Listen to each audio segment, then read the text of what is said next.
Problems on Bayes' theorem. Example 1. The chance that a doctor will diagnose a disease correctly is 70%. The chance means probability of death of a patient after correct diagnosis is 35%, while after wrong diagnosis it is 80%. If patient dies after taking his treatment, find the probability that he was diagnosed wrongly and correctly. First second करके दो part हैं इसमें. तो इसमें जो events दी हुई हैं उनको हम यहाँ पर मान लेते हैं कुछ इसके सॉल्यूशन में. Let capital C, W and D be the events of correct diagnosis, wrong diagnosis and death of the patient respectively. Given that probability of C equal to 70%, ये है यहाँ पर कि करेक्टली जो है diagnose A disease correctly is 70%. इसका chance means probability ये 70% है. तो इस चीज को हमने C से नोट किया है. तो C की probability 70% means 70/100 equal to 0.7. So wrong diagnosis की प्रोबेबिलिटी हो गई PW equal to 1 minus this 0.7 equal to 0.3. ये डायरेक्ट हमको दिया नहीं था पर ये यहां से हमको पता चल गया.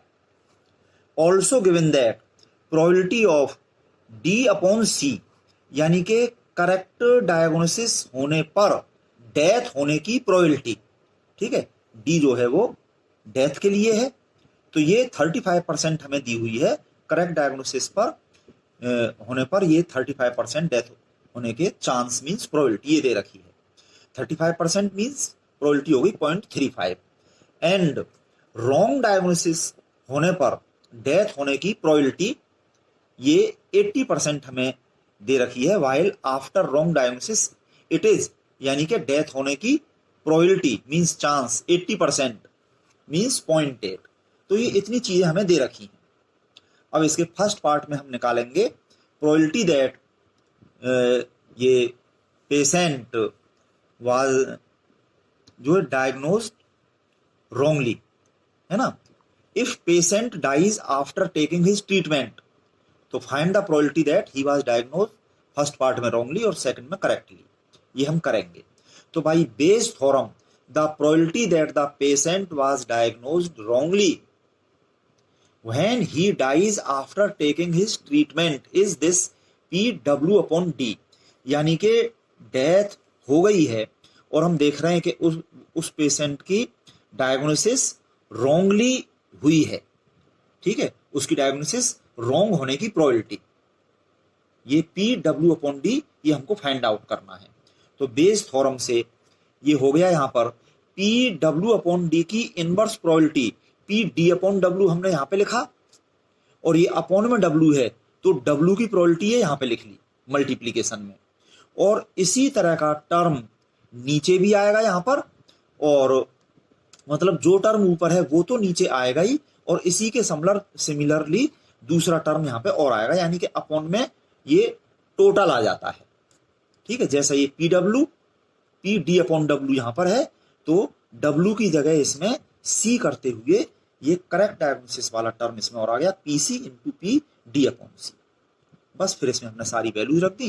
PW की वैल्यू 0.3 है इंटू PD/W ये है 0.8 और अपॉन में एक तो यही वाला टर्म है और प्लस ये दूसरा जो है C वाला ये PC है 0.7 इंटू PD/C है 0.35.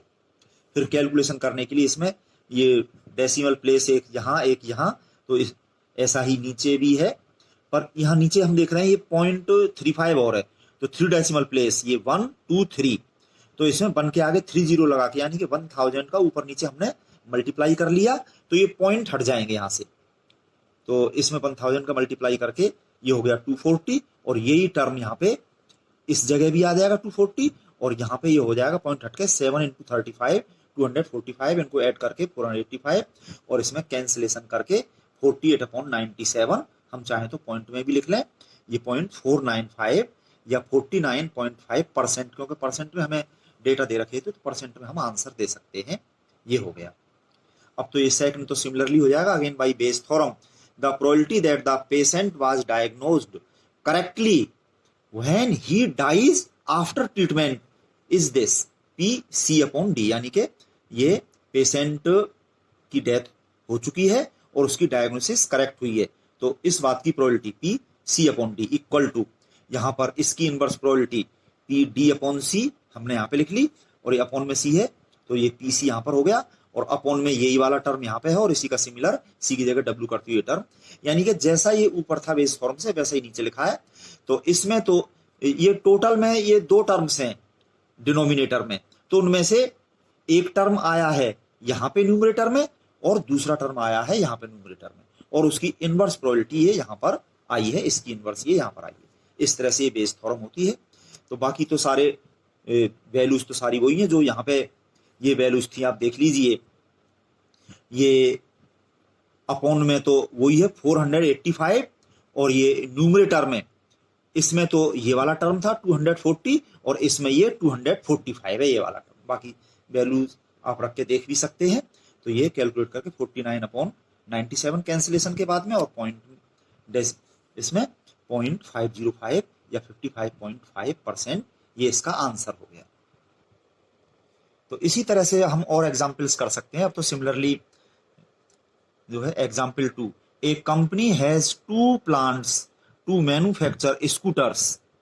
Plant A manufactures 80% of the scooters and plant B manufactures 20%. At plant A, 85 out of 100 scooters are rated standard quality or better.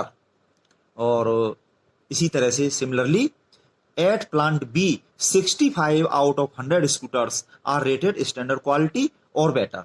What is the probability that A part में a scooter selected at random came from A if it is known that scooter is of standard quality, और B part में scooter came from plant B if it is known that scooter is not of standard quality.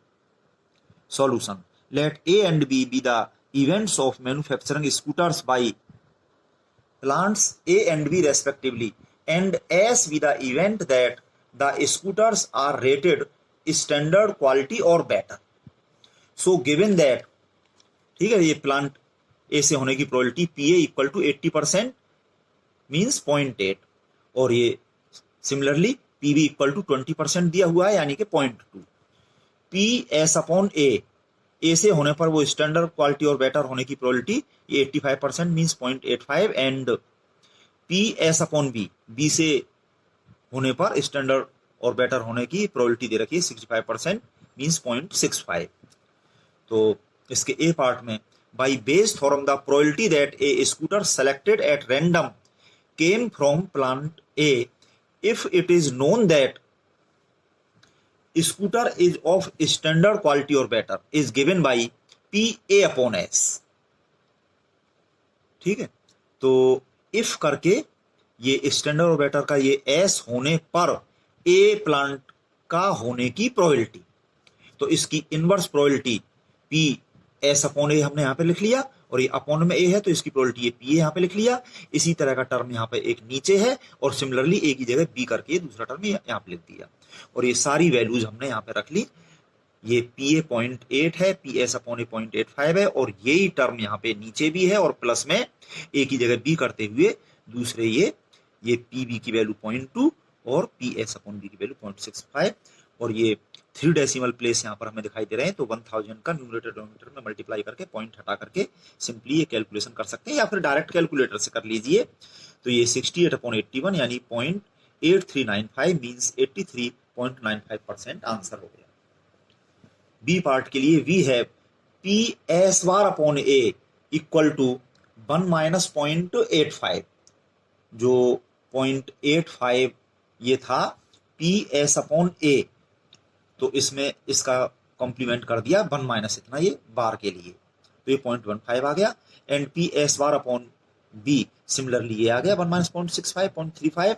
Again by Bayes theorem the probability that the scooter came from plant B if it is known that the scooter is not of standard quality or better is given by P B upon S bar, कि ये S न होने पर S bar means है ना, S जो standard quality और better के लिए है वो न होने पर, यानी S बार इवेंट होने पर B के होने की प्रोबेबिलिटी, ये बेस थ्योरम से हम देखें, इसका inverse P S bar upon B लिख लिया, और ये अपॉन में B है तो ये P भी लिख लिया, इसी तरह का टर्म यहाँ पे नीचे आ गया, और इसके जैसा सिमिलर B की जगह A करते हुए ये टर्म यहाँ पे आ गया, और ये सारी वैल्यूज हैं हमारे पास में।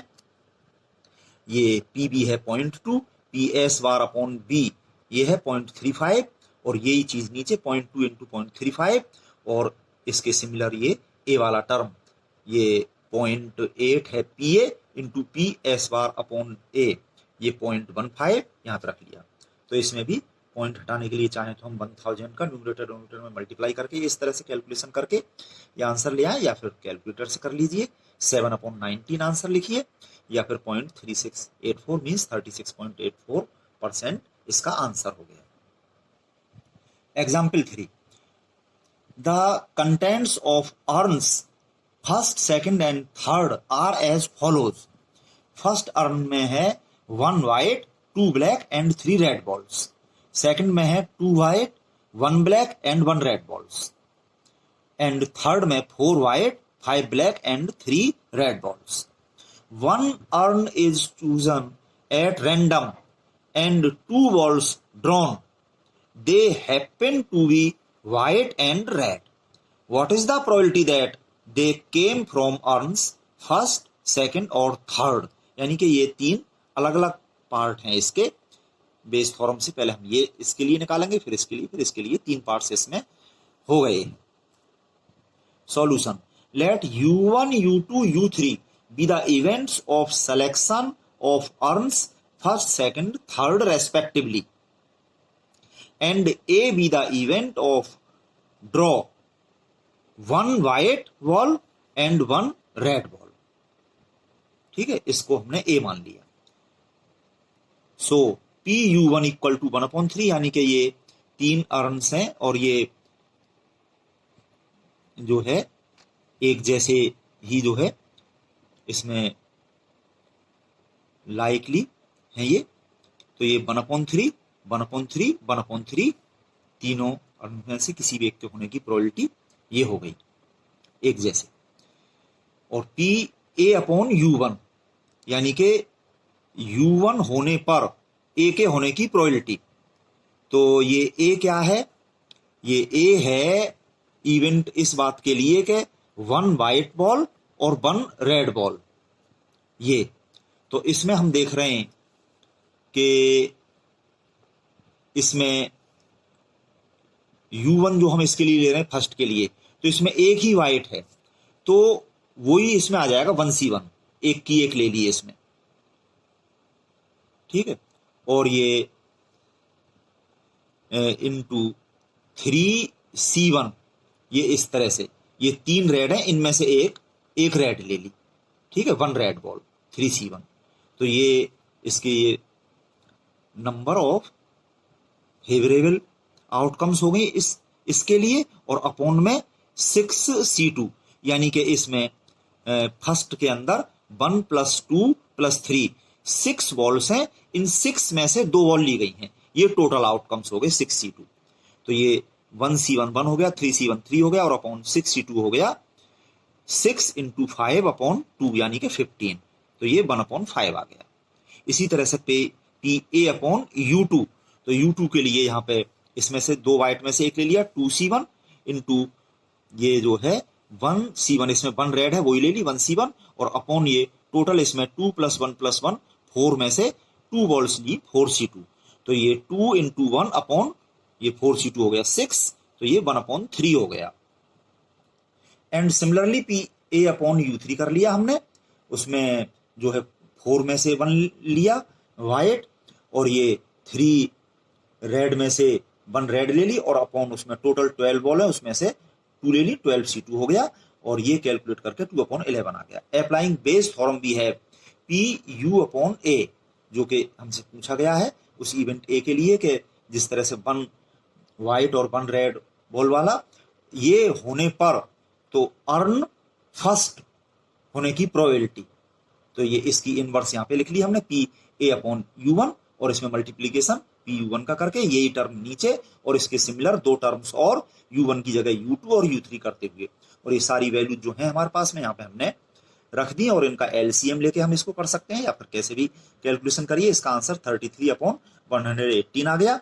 सिमिलरली पी U2 अपॉन ए, जो चीज यहाँ पे बिल्कुल है बिल्कुल इसी तरह का, अपॉन में तो ये सेम चीज है बिल्कुल, और अपॉन में जो तीन टर्म्स हैं उनमें से पहला टर्म आ गया है यहाँ पर, इसमें दूसरा टर्म आ गया और इसमें तीसरा टर्म आ गया, और वही सेम चीज है सारी, अपॉन में सब में सेम है।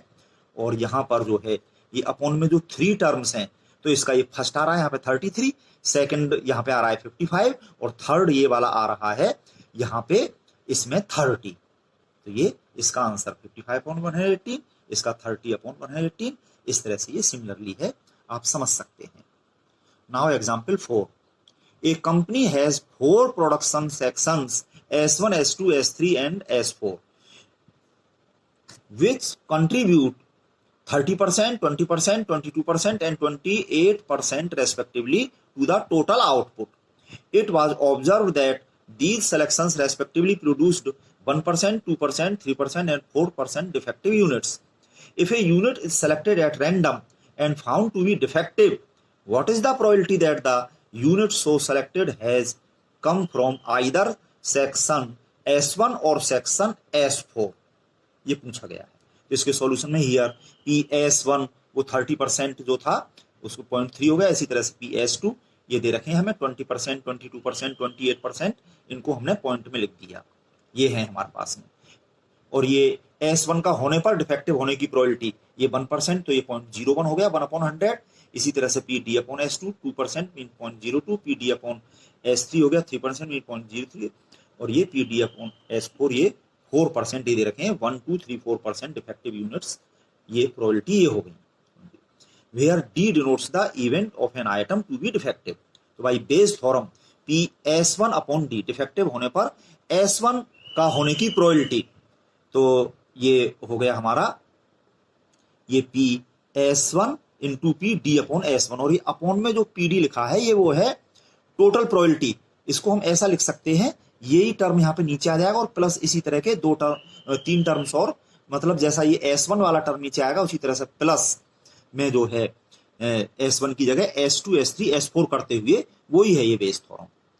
और इसी तरह से PS4 अपॉन D, तो ये फोर्थ टर्म आ जाएगा यहाँ पे ऊपर, और अपॉन में तो वही सेम चीज है ये PD, और ये PD जो अपॉन में है ये वही चीज जो चार टर्म्स मैंने कहे थे, ये फोर टर्म्स, यही वाला देखो S1 के लिए, सिमिलरली ये S2, S3 और S4, ये सारी वैल्यूज हमने यहाँ पे रख दी। तो ये अपॉन वाले जो फोर टर्म्स हैं PD के नाम से, ये पूरा कैलकुलेट करके ये आ गया, और इसको हमने फिर यहाँ पे रख दिया इसमें, ये फर्स्ट टर्म वाला ये, और अपॉन में ये टोटल ये आ गया 30/248, और ये PS4 अपॉन D, इसमें ये फोर्थ टर्म आ जाएगा यहाँ पर, और अपॉन में तो वो ये टोटल ये इतना आ गया।